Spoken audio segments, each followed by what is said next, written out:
어제요. 현재 전쟁에 어떻게 전쟁이 이루어지는지, 어떻게 전쟁을 승리하고 어떻게 전쟁을 지는지에 대해서 간략 잠시 이야기를 해보려고 합니다. 하는 데까지. 예전 이제 6.25 때는 그랬죠. 소총 들고 박격포 막 쏘고 돌격해가지고 참호 있는 사람 참호 격투하고 막 그래가지고 저쪽 지키고 아니면 도망가거나 그래가지고 산을 뺑 둘러싸고 뭐 이래가지고 했었죠. 예전에 그죠.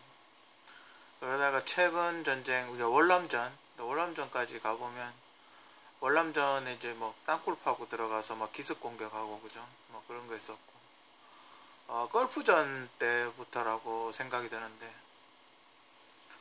걸프전 때부터 경쟁이 약간 바뀌죠. 이제 보병에서 항공모함 중심으로 바뀌죠. 미사일을 갖다 때려 붓죠. 그죠. 미사일을 갖다 때려 부어서 땅속에 있는 사람에게 충격파를 주는 거죠. 뇌를 이렇게 흔들리게 만드는 거죠. 그 얼마 전에 경주 지진 났지 않습니까? 뭐 그런 느낌의 어떤 충격파를 주는 거죠. 사람한테. 그러면 사람이 기동력이 떨어지겠죠. 어지러지하고 그죠. 트라우마 같은 것도 생기고 그걸 연속으로 계속 맞아버리면 사람이 이렇게 뇌에 충격이 오거든요. 이렇게 막 두들겨 맞은 것처럼. 그죠? 그런 걸 노리는 거죠. 특히 그 예전 공산주의 스타일은 벙커를 많이 만들기 때문에 미국에서는 그 벙커버스터라는 벙커를 이렇게 뚫고 들어가서 한 번 더 터지는 이중으로 터지는 그런 미사일에 대해서 개발을 많이 하고 있습니다. 러시아나 중국이나 북한이나 이런 데서 벙커 안에 들어가서 기다리고 있다가 육군이 왔을 때 이렇게 게릴라전하는 스타일을 많이 하기 때문에 그 월남전 때 미국도 월남전 때 그 패배했던 아픔이 있어서 어떻게 하면 그 월남전을 참고로 많이 하겠죠. 그죠? 어떻게 하면 월남전 같은 전쟁 스타일에서 이길 수 있을까? 그 방법은 미사일하고 폭격밖에 없는 거죠. 미사일하고 폭격을 해서 거의 반죽음을 만든 상태에서 밀고 들어가는 탱크 가지고 지상군을 밀고 들어가는 이제 그런 걸 하는 거죠. 우리가 왜 라팔보다 F-35를 사야 되는 이유에 대해서 간략하게 설명해 드리면, 물론 라팔이 약간의 성능 차이는 있습니다. 그죠? 그렇다고 라팔이 뭐 그렇게 나쁜 비행기는 아닙니다. 라팔도 훌륭한 비행기고 그쪽 그 미라주 같은 뭐 유럽 쪽 비행기 전투기 그런 것도 상당히 좋은 비행기입니다. 그게 나쁘다는 건 아니고 F-35는 그 노화된 F-15 그 이글과 F-16을 대체하는 거죠. 단발 비행기니까. 단발 엔진 비행기. 엔진이 한 개 있는 비행기니까 F-16을 대체하는 기종으로 만들어진 거죠. 거기에 이제 현대의 어떤 전쟁 시스템과 시스템에 맞게 무장을 안쪽으로 해서 스텔스 기능을 장착한 아니면 스텔스 기능을 할 수 있는 도료나 뭐 다른 걸 추가를 해서 스텔스 기능이 가능한 그런 비행기를 만든 거죠. 그런 비행기를 만들려고. 그리고 이렇게 뭐 헬멧을 이렇게 돌리면 그 자동으로 이렇게 시야가 옮겨지는 뭐 그런 시스템이 있다고 하더군요. 그 아이언맨 보시면 왜 이렇게 고개 옆으로 돌리면 삐삐삐삐 하면서 왜 동그란 거 이렇게 나오죠. 그죠? 그런 시스템이 F-35에 장착이 되어 있답니다. 뭐 그거부터 시작해서 전자장비 기동력은 이제 약간 뚱뚱해서 떨어지는데 현대에 와서는 발칸으로 제트기를 맞출 일은 거의 없습니다. 그렇기 때문에 그 조금 현대에 맞게 F-35를 만든 거죠. 그 유튜브 같은 거 보시면 F-35를 만들게 되는 그런 그 과정 같은 거 다큐멘터리로 있으니까 참고해 보시기 바랍니다. 현대는 여기 보시면 이제 빨간 게 있고 파란 게 있고 이렇게 있는데 현대 전투기는 이제 터널로 떠서 고성능 레이더로 비행기 날아오는 걸 잡고 미사일을 쏘고 내려가는 겁니다. 그럼 미사일 혼자서 날아가서 저쪽 반대편 파란색 레이더 비행기는 빨간색 레이더 비행기를 보지 못하고 그냥 날아가다 미사일 맞고 떨어지는 거죠. 현대 그 공중전은 그렇습니다. 여기에서 이제 추가적으로 더 뭘 넣자면 그 비행기 위에 이렇게 접시 같은 거 달린 동그란 접시 같은 거 달린 비행기 있죠. 그게 이제 하늘에 레이더를 그 비행기 등에다 레이더를 얹어서 하늘 위로 날아다니는 겁니다. 그러면 그쪽 레이더와 그 고성능 레이더와 전투기 레이더가 합쳐지면 레이더 범위가 훨씬 넓어지겠죠. 그죠? 그렇게 해서 또 미사일을 쏘면 전투기는 내려가도 미사일을 혼자서 날아가서 적기를 격추를 시키는 겁니다. 근데 지금 단점이 있죠. 그 레이더는 이제 스텔스되기가 힘들다는 그런 단점이 있죠. 근데 뭐 레이더 범위가 넓기 때문에 이쪽에서 먼저 발견을 할 가능성이 높기 때문에 그 격추될 확률은 좀 낮습니다. 하지만 옆에서 이렇게 서포트를 잘 해줘야 되죠. 그죠? 여기에서 요즘 조금 이제 더 추가적으로 나간 게 이제 폭격기에서 이제 스텔스 폭격기로 바뀌어가는 그 왜 가오리 같이 생긴 거. 그죠? 그 스텔스도 폭격기도 무서운데 거기에 레이더에 걸리지 않는 스텔스 폭격기가 되면 쭉 뿌리고 간다는 거죠. 그죠? 공중전이 안 되면 그냥 끝난다고 보시면 됩니다. 그죠? 탱크하고 뭐 이런 거는 뽀개는 건 시간 문제죠. 그죠? 그러니까 제1 타겟은 뭐겠습니까? 공항이겠죠. 활주로를 제1차적으로 폭탄을 뿌려서 다 뽀개버리는 겁니다. 그리고 이렇게 날아가죠. 비행기가 이륙을 못하게 해버리죠. 비행기는 이륙을 못하면 끝이니까요. 그죠? 활주로를 다 1차 목표는 포격 목표 1차 타겟은 전부 활주로입니다. 그죠? 비행기가 못 뜨면 그때부터는 폭탄을 쭉 뿌리고 하면 그냥 끝나는 거니까요. 그죠? 그래서 항공모함이 있는 거죠. 항공모함은 바다에 떠서 이륙을 하기 때문에 폭격당할 확률이 낮죠. 그래서 미국은 항공모함을 많이 보유하고 있는 겁니다. 그리고 또 항공모함이 있는 이유가 제가 어제 다른 그 전쟁 무기 시스템에서 이야기했지만 이 시간이 있습니다. 그 연비가 있죠. 전투기가 하늘을 날아다니는 시간이 한 1시간 정도 됩니다. 그러면 폭격기가 아니면 전투기가 1시간 이내에 갔다가 다시 항구나 항공모함에 도착할 수 있는 거리로 다시 돌아와야 된다는 거죠. 그죠?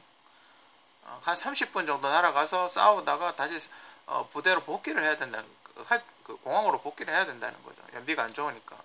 비행기가 뜨면 하루 종일 날아다니는 게 아니니까. 그죠? 아유, 공중급유기를 쓰든지. 그죠? 공중급유기가 없다는 설정하에 전투기가 시간이 짧기 때문에 항공모함이나 항구로 돌아와야 됩니다. 그렇기 때문에 항공모함이 필요한 거죠. 바다에서 싸울 수도 있고 안전하게 활주로를 확보가 가능한 거죠. 항구 바짝 붙어서 한 30분이면 한국 한 대전까지는 올 수 있을 테니까. 그죠? 전투기 빠르니까 대전까지는 오겠죠. 충분히 커버 가능하니까 위에 조금 더 올렸고 항공모함 옮겨버리면 또 가고 방어도 되고. 그죠? 지금 또 그 왜 어벤져스 보면 하늘을 날아다니는 항공모함 같은 거 있죠. 뭐 그걸 개발을 할지 뭐 지금 만들었는지 일단 그런 그림이 나왔다는 건 어벤져스의 그런 하늘 날아다니는 항공모함 같은 그런 게 나왔다는 건 미국에서 어느 정도 연구 개발하고 있다는 겁니다. 그와 유사한. 왜냐하면 항공모함은 지금 바다를 안 끼면 한계가 있죠. 내륙 깊숙이는 못 들어가니까. 그렇죠? 바닷가 근처에 폭격을 하는 건 가능한데 내륙 깊숙이에서 비행기에 가가 정밀 폭격은 불가능하기 때문에 그런 어벤져스 하늘을 날아다니는 항공모함 같은 게 있으면 뭐 전 세계 내륙이라도 다 다닐 수 있겠죠. 뭐 향후 몇십 년 후에는 아마 어벤져스 같은 그런 게 하늘 위로 날아다니지 않을까 뭐 그렇게 생각을 합니다. 가격은 어마어마하겠죠. 그죠? 근데 그게 예전에 저도 한번 저걸 많이 만들 수 있을까라고 생각을 해봤는데 소형 지금 항공모함 만드는 그러니까 지금 미국에서 항공모함 만드는 기술에 프로펠러를 달면 충분히 저는 가능하리라고 봅니다.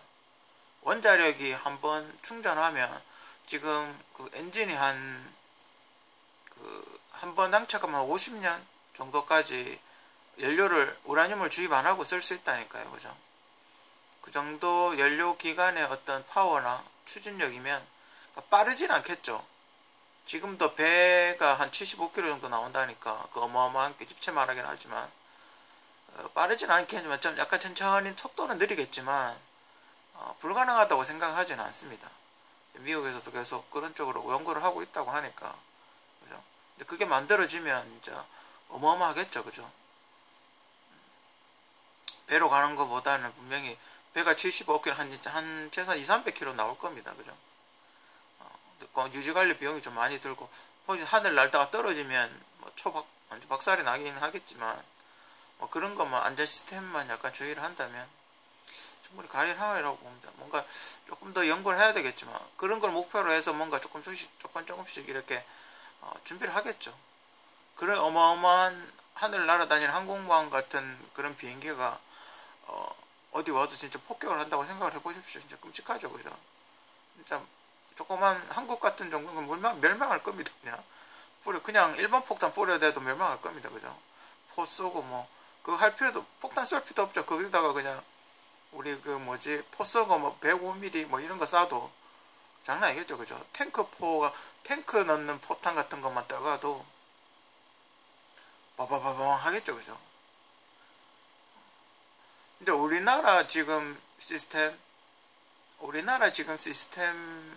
군사력 수준 뭐 육군은 좀 있죠. 그죠? 우리가 해안가가 좀 있기 때문에 해안가 경비를 하는 육군수는 좀 있는데 우리나라 지금 공중전 수준은 그래서 미국 스텔스 폭격기 한 두세 대 하고 F-22 몇 대 오면 그냥 숙대밭 되는 수준이죠.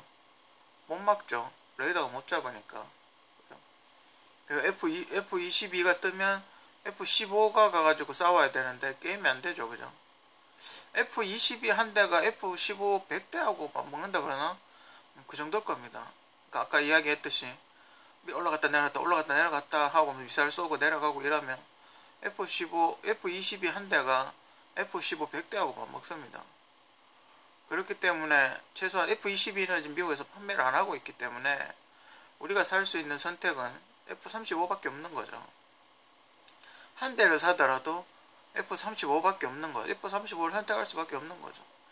지금 F-35를 수리를 하려면 일본에 가서 수리를 해야 된다고 뭐 그런 이상한 그런 게 있는데 그걸 어떻게 해결해야 되겠죠. 어떤 식으로든. 그죠? 그 비행기 제조사하고 잘 해서 어떤 식으로든 해결해야 되겠죠. 그죠? 우리나라도 지금 무기가 상당히 노후화되어 있고 성능이 약간 우리도 비행기 시스템이 지금 전투기 시스템이 그렇게 좋지 않습니다. 우리 북한이 뭐 비행기가 노후화됐다고 뭐 그렇게 이야기하는데 한국도 그렇게 최신은 아닙니다. 지금 이제 T-50이 이제 만들어지면서 조금 좋아졌을래나 뭐 근데 그건 연습기니까요. 그죠? 전투 수준은 상당히 떨어질 겁니다. 속도라든지 뭐 이렇게 음속라든지 그렇게 연비라든지 이런 게 많이 떨어질 겁니다. 아무래도 F-22가 쌍발이니까요. 그죠? 엔진이 두 개니까 붙어버리면 뭐 바로 따라잡히겠죠. 그죠? 매하고 꽁하고 날아다니는 뭐 그런 느낌. 그죠? 아직도 F5 같은 월남전 때 쓰던 비행기가 다니고 있고 팬텀 같은 거 그런 게 아직도 F4 팬텀 같은 게 아직 날아다니고 있고. 그죠? 외국에서 놀랜답니다. 저게 어떻게 아직도 날아다니냐고. 지금 이제 팬텀하고 F5를 대체하는 게 T-50이죠. 그죠? 근데 앞으로는 T-50을 대량 생산하게 되면 좀 더 좋아지겠죠. 그죠? 좋아지겠지만 아직 세계적인 수준에는 많이 부족한 상태입니다. 연구 개발을 해서 우리도 F-22, F-35 최소한 F-22까지는 안 되더라도 F-35를 잡을 수 있는 그런 비행기를 만들어야 될 겁니다.